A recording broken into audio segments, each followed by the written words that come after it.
ពេលវេលានៅក្បែរគ្នាសន្ទនារឿងនៅក្នុងបេងដូងហើយបេងដូងពោពេញដោយភាពកងក្ដៅបានជួបគ្នាជានិស្ស័យហេតុផលគឺជាការយល់ចិត្ត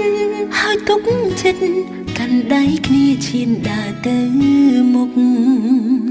បើងបេងដូងអើយទូលីកុំបិទស្ពីនៅរឿងអតីតក្តីអាណិតកុំបោះបង់ចោលគ្នា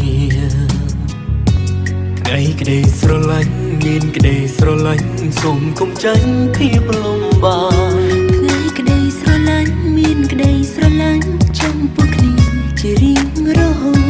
ថ្ងៃក្តីស្រឡាញ់ជាពាងសន្យានៃស្នេហាយើងទាំងពីរនា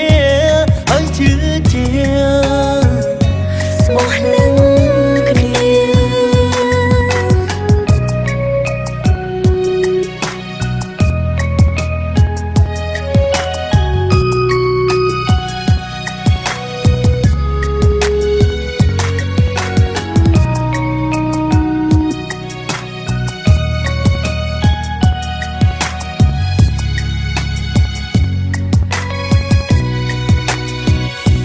បើងបេងដូង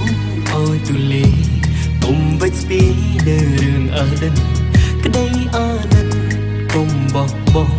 ចោលគ្នា